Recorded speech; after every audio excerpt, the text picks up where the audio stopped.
আসসালামু আলাইকুম দর্শক, স্বাগত আপনাদেরকে আমাদের চ্যানেলের নতুন আরেকটি ভিডিওতে। আশা করি সবাই ভালো আছেন। তো দর্শক, আজকে কিন্তু আমরা হিসাবের ভিডিও নিয়ে হাজির হয়ে গেছি। আমরা আজকে আপনাদের সামনে হিসাব দিব আমাদের যে আমরা আমাদের এইবারের ব্যাচটাতে আমরা সর্বমোট 38 দিন মুরগি লালন পালন করলাম।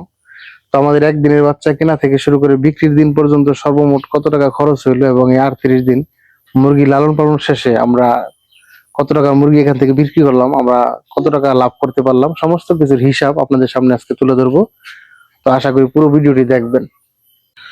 তো আমরা আমাদের ব্যাচটা কিন্তু শুরু করছিলাম 6/4/2026, অর্থাৎ এপ্রিলের 6 তারিখে আমরা আমাদের বাচ্চাগুলো তুলছিলাম। বাচ্চা ছিল নাহার রস, 32 টাকা ছিল বাচ্চার রেট। আর খাদ্য ছিল 71। খাদ্য রেটটা লিখিনি, কারণ খাদ্যটা আমরা দুইবার নিছি, আপনাদেরকে দেখাচ্ছি আমি হিসাবটা। এটা হচ্ছে খরচের হিসাব টোটাল। তো মোট বাচ্চা ছিল 1200 পিস, দাম ছিল 32 টাকা করে। সর্বমোট বিলাস ছিল 38,400 টাকা, খামারে পৌঁছাই দেওয়া সহ। আচ্ছা, এরপর হচ্ছে খাদ্য। আমরা কিন্তু 65 বস্তা খাদ্য, আপনারা জানেন যে আমরা যখন খাদ্য দামটা বেড়ে গেছিল, মানে বেড়ে যাওয়ার নিউজ পাওয়ার সাথে সাথে আমরা 65টা খাবারের দাম আমরা কিন্তু জমা দিয়ে দিছিলাম। তো 3120 টাকা করে খামারে পৌঁছাই দেওয়া সহ মোট হচ্ছে 2,02,800 টাকা বিল হয়েছে খাদ্য 65 বস্তা। এবং এর পরবর্তী আমরা আরো কিন্তু 8টা খাদ্য নিছি। এই 8 বস্তা খাদ্যর দাম পড়ছে 3250 টাকা, অর্থাৎ বর্ধিত দাম সহ 3250 টাকা করে 8 বস্তা আমার পৌঁছে দেওয়া শহর কি 26,000 টাকা 8 বস্তার দাম। তো এরপর আমরা লিটার হিসাবে কাঠের গুঁড়া ব্যবহার করছি, কাঠের গুঁড়া এবং পাশাপাশি তুষো ব্যবহার করছি। তো কাঠের গুঁড়া লাগছে আমার 12 বস্তা। এই 12 বস্তার হচ্ছে 175 করে, 175 টাকা করে 12 বস্তা, 2100 টাকা খামারে পৌঁছে দেওয়া সহ ভাড়া সহ। 175 টাকা করে 2100 টাকা হচ্ছে কাঠের গুঁড়ার দাম 12 বস্তা। এরপর আমার তুষ লাগছে 7 বস্তা, ধানের তুষ। তো তুষের দামটা দিছি আমি 450 টাকা করে, আর 20 টাকা করে গেছে গাড়ি ভাড়া। তো সর্বমোট হচ্ছে আমার 7 বস্তা তুষে লাগছে 3290 টাকা। এটা হচ্ছে তুষের দাম। এরপর আমার হচ্ছে মেডিসিন খরচ। মেডিসিন খরচটা এবার আমার একটু বেশি হয়েছে। মেডিসিন খরচ আপনার আমার যাতায়াতের ভাড়া সহ টোটাল 17,000 টাকা আমার মেডিসিনের পিছনে খরচ গেছে, টোটাল 17,000 টাকা। এটা কিন্তু আমার যে মেডিসিন আনার জন্য যাতায়াত ভাড়া সম্পূর্ণ সহ 17,000, মানে কয়েকটা কম ছিল, আমি 17,000 পুরোই লিখছি এখানে, হয়তো 30-40 টাকার মতো কম ছিল। তো যাই হোক, এরপরে হচ্ছে অন্যান্য খরচ। এই অন্যান্য খরচের মধ্যে আছে চুন, পেপার, বাল্ব, হোল্ডার, এই সমস্ত যাবতীয় খরচ গেছে 2500 টাকা। 2500 টাকা হচ্ছে অন্যান্য খরচ। এরপর হচ্ছে বিদ্যুৎ বিল। বিদ্যুৎ বিলে হচ্ছে আমার এবার আসছে হচ্ছে 4,000 টাকা। 4,013 টাকা আসছিল, আমি এখানে 4,000 টাকা লিখছি বিদ্যুৎ বিল, 4,000 টাকা। এরপর হচ্ছে তেল খরচ। জেনারেটর তেলের পিছনে আমার এবার আমি 1,000 টাকার তেল আনছিলাম। মূলত তেল ছিল মানে এই 1,000 টাকার ছিল না, 100 টাকা মানে অতিরিক্ত দিয়া 900 টাকার তেল ছিল, অতিরিক্ত 100 টাকা দিয়ে আমি এই তেলটা সংগ্রহ করছিলাম, 1,000 টাকার তেল। হ্যাঁ, এই তেলটা আমি পুরোটাই আমার জেনারেটরে ভরছি, কিন্তু পুরোটা লাগে না, হয়তো কিছু তেল এখন টাঙ্কিতে আছে। তো যেহেতু আমি ভরছি জেনারেটরে, ওই 1,000 টাকা আমি এখানে লিখে রাখছি, তেল খরচ 1,000। এরপর হচ্ছে ঘর ভাড়া। ঘর ভাড়া হচ্ছে 5,000 টাকা নিচ্ছি। তো অনেকে হয়তো বলবেন যে নিজের ঘরে আবার ভাড়া কি, তো সেইটা আমি একটু বলি, এখানে একটু ব্যাখ্যা দিই। বিষয়টা হচ্ছে এটা, এই যে আমি ইনভেস্ট করছি এখানে ঘরের পিছনে, সেই টাকাটা কিন্তু আমার আস্তে আস্তে এখান থেকে তুলে নিতে হবে। এবং পাশাপাশি এখানে কিন্তু আরো সবসময় কিন্তু কিছু না কিছু খরচ হইতেই থাকে। যেমন কখনো পর্দা ছিঁড়ে গেলে পর্দা কিনতে হয়, বা এইবারই ধরেন আমি কি করছি, আমার এই যে খামারে যে রাস্তাটা, খামার আসার যে রাস্তা, সেটা কিন্তু কিছু অংশ কাঁচা ছিল।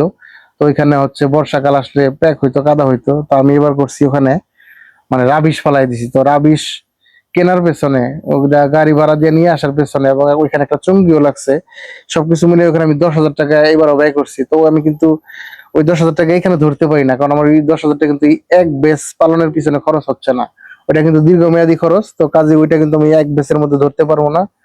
এবং ওই খরচগুলি সমন্বয় করার জন্যই আমার এই যে ঘর ভাড়াটা ধরতে হয় প্রতি মাসে, প্রতি বেসে 5,000 টাকা করে ঘর ভাড়া ধরি। এই টাকা থেকে আমি কিন্তু বিভিন্ন খরচ যেগুলো আমার খামারের পিছনে হয়, ওগুলো আমি সমন্বয় করি এখান থেকে। তো যাই হোক, ঘর ভাড়া 5,000 টাকা। এরপর হচ্ছে লেবারের বেতন 20,000 টাকা। এখানে হয়তো অনেকে কোয়েশ্চেন করবে যে 1200 মুরগি পালন করতে কি লেবারের বেতন 20,000 টাকা লাগে কিনা। তো তো বিষয়টা হচ্ছে আমি আমার এই ছোট খামারের বড় লেবার, তো এই জন্য একটু বেতনটা বেশি। বিশেষ করে মানে আমি নিজেই বলতেছি যে অভিজ্ঞতার কিছুটা দাম আছে, আমি সেই দামটা এখান থেকে নিচ্ছি। তো সেই জন্য আমি লেবারের বেতনটা 20,000 টাকা ধরে থাকি। তো আমার সর্বমোট এই টোটাল সমস্ত কিছু খরচ মিলে আমার টোটাল খরচ হয়েছে 3,22,090 টাকা। যাবতীয় খরচ একদিনের মুরগির বাচ্চা কেনা থেকে সংগ্রহ করে বিক্রির দিন পর্যন্ত 3,22,090 টাকা। সরি, আমার হিসাব করতে গিয়ে একটা জিনিস মনে পড়লো, আমি ওই হিসাবটা আমি এখন যোগ দিয়ে দিই, আমার মনে ছিল না হিসাবটা করতে। আমার এখানে কিন্তু ওই মাইকিং করতে এবং মুরগি বিক্রি করতে পলিতে সব মিলে আমার মাইকিং করতে গেছে 650 টাকা, আর পলিতে গেছে আমার 260 টাকা। তাহলে হচ্ছে 910 টাকা এখানে আরো বাড়বো, এখানে আরো 910 টাকা বাড়বো। তাহলে হচ্ছে 3,23,000 টাকা। তাহলে সর্বমোট খরচ হচ্ছে 3,23,000 টাকা। তো এখানে 910 টাকা বাড়বো, আমি ওই হিসাবটা ওইখানে করি না, আপনার 910 টাকা মাইনাস করে নিয়েন পরবর্তীতে। আমার এই হিসাবটা মনে ছিল না, এখন হিসাব করতে করতে ভিডিও করতে করতে আমার মনে পড়ছে, এই জন্য এখন লিখলাম। তো এরপর আমরা চলে যাচ্ছি মুরগি বিক্রির হিসাবে। তো মুরগি বিক্রির হিসাব আমাদের মোট বাচ্চা ছিল 1200 পিস। তো 1200 পিস বাচ্চা থেকে এখানে মৃত্যু এবং খাওয়া, মানে মৃত্যু বাচ্চা ছিল 16 পিস বাচ্চা আমার নষ্ট হয়েছে এই পর্যন্ত বিক্রি করতে করতে, এবং 14 পিস মুরগি আমি খাওয়ার জন্য, যেখানে আমার দাদিরে দিছি কিছু, মায়েরে দিছি কিছু এবং নিজে খাওয়ার জন্য মিলিয়ে 14 পিস। তো সব মিলে 30 পিস কিন্তু আমার এখান থেকে চলে গেছে। আর মোট বিক্রি করতে পারছি আমি 1170 পিস। তো 1170 পিসের হিসাব হচ্ছে আমি 8/5 অর্থাৎ মে মাসের 8 তারিখে আমি 200 পিস মুরগি বিক্রি করছি। ওই মুরগিটার ওজন ছিল 200 পিসে 413 কেজি 700 গ্রাম, এবং রেট ছিল 145 টাকা। বিল আসছে 59,986 টাকা। এরপর আমি 9 তারিখে আরো 300 পিস মুরগি বিক্রি করছি।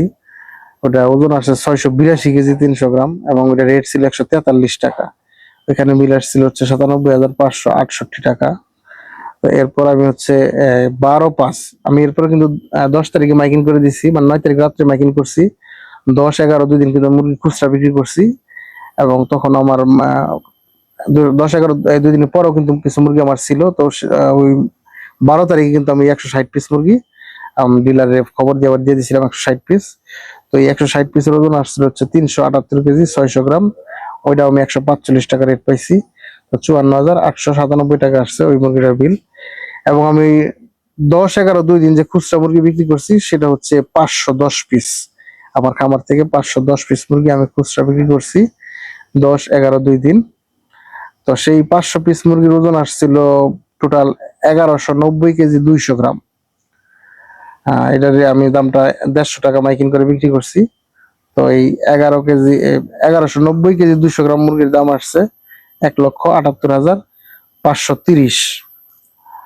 তো টোটাল মোট আমার বিক্রি আসছে হচ্ছে 3,90,981 টাকা আমার এই মোট মুরগি বিক্রি। এবং এরপর আমার এই বস্তা বিক্রি থেকেও আসছে আরো 1300 টাকা।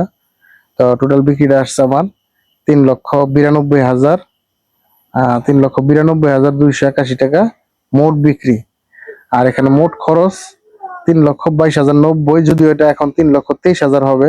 তো যখন আমি এখানে হিসাবটা করে ফেলছি, এখন আর কাটাছিড়া করতেছি না, আপনারা 910 টাকা এখান থেকে মাইনাস করে দিন। তো মোট খরচ 3,22,090, আর আমার এখানে লাভ দাঁড়াইছে 70,191 টাকা লাভ দাঁড়াইছে। এখন এখান থেকে আরো 910 টাকা মাইনাস হয়ে যাবে। তো আপনারা এটা করে নিন, তাহলে 69,000 টাকার মতন লাভ থাকবে আমার। আর এখানে আমার মোট মুরগির ওজন আসছিল হচ্ছে এখানে টোটাল 1170 পিস মুরগি আমি মোট 73 বস্তা খাবার খাওয়াইছি। 73 বস্তা খাবার খাওয়াই আমি ওজন পাইছি 2664 কেজি 800 গ্রাম। আর যেটা কিনা বস্তায় আসছে 36 কেজি 500 গ্রাম করে, একটু কমই আসছে হিসাবে। তো আমি শুনছি অনেকের এইবার যে গত বেশটা গেল, মানে খাবারের মান ততটা ভালো কেউ পায় নাই। তো ওই হিসাবে 36 কেজি 500 গ্রাম খারাপ না, মোটামুটি ভালোই। তো এই ছিল আমাদের হিসাবটা। আপনারা যদি কোনো প্রশ্ন থাকে অবশ্যই কমেন্টে লিখবেন, আমি আপনাদের সেই প্রশ্নের জবাব দেওয়ার চেষ্টা করব। তো এখানে আমার ওই 910 টাকা কইমা দেবো লাভের সংখ্যাটা। তো এই ছিল আমাদের হিসাব। আর আপনারা ইচ্ছে করলে আবার এখানে লাভটা আরো যোগ দিতে পারেন, 20,000 টাকা লেবার, 5,000 টাকা করবার, এগুলো যোগ দিয়ে দেখতে পারেন। এগুলো আমি আলাদা হিসাবে নিই সবসময়, আর লাভ হিসাবে আমি এই টাকাটাই ধরছি। তো এই ছিল আমাদের এই লাভ লস, আমার লাভ খরচের হিসাব আপনাদের সম্পূর্ণ দেখানোর চেষ্টা করলাম। আপনাদের যদি কোনো কনফিউশন থাকে অবশ্যই কমেন্টে লিখতে পারেন। তো দর্শক দেখতে পাচ্ছেন আমরা কিন্তু আমাদের খামারটা প্রস্তুত করে ফেলছি, চুনা টুনা দেওয়া শেষ, বর্তমানে কিন্তু একদম প্রস্তুত আছে আমাদের বাচ্চা তোলার জন্য। আমাদের খামার একদম প্রস্তুত। তো আমরা ভাবছিলাম যে এবার মুরগি বিক্রির সাথে সাথে আমরা বাচ্চা তুলে দেবো, বাচ্চার দামটাও কম ছিল, কিন্তু বিগত 2 দিন যাবত বাচ্চার দাম কিন্তু একটু বেশি যাচ্ছে। বিশেষ করে গত কালকে শনিবার এবং আজকে রবিবার মোটামুটি ভালোই, মোটামুটি 20 টাকা, 20-22 টাকা বাচ্চার দাম চাচ্ছে।